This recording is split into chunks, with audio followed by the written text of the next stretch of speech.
Kaugnay ng pagbasa sa mga istasyon ng LRT, mausap natin si LRTA spokesman, Atty. Hernando Cabrera. Atty., good morning. Igan, good morning. Makikibalita kami sa sitwasyon dyan sa LRT, yung mga istasyon ninyo. Well, Igan, yung Line 1, Line 2 at saka MRT, tuloy-tuloy pa rin yung operation natin.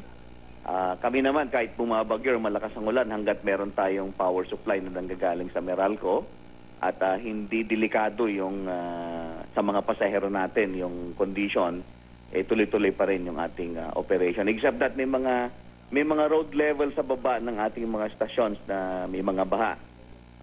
Sa Line 1, maraming mga stasyon yung gutter deep yung baha sa pagbaba mo sa stasyon. Ang mataas lang, ang latest na nakuha kong report, ang mataas or hanggang tuhod na baha is yung sa Balintawak at saka Quirino.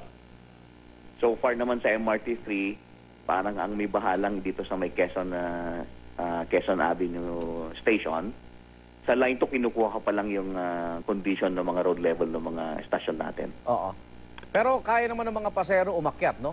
Well, kaya naman, Igan. Ang problema nga lang is yung habang papunta or paalis sila, yun ang baha yung road level natin. Okay. Yung kagabi sa MRT, ano nangyari? May paghinto daw?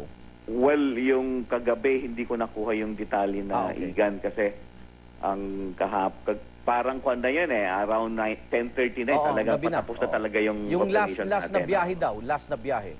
Yes, Igan, parang nagkuhan yata. Doon sa nakuha kong report is nag-red signal yung ating signaling system.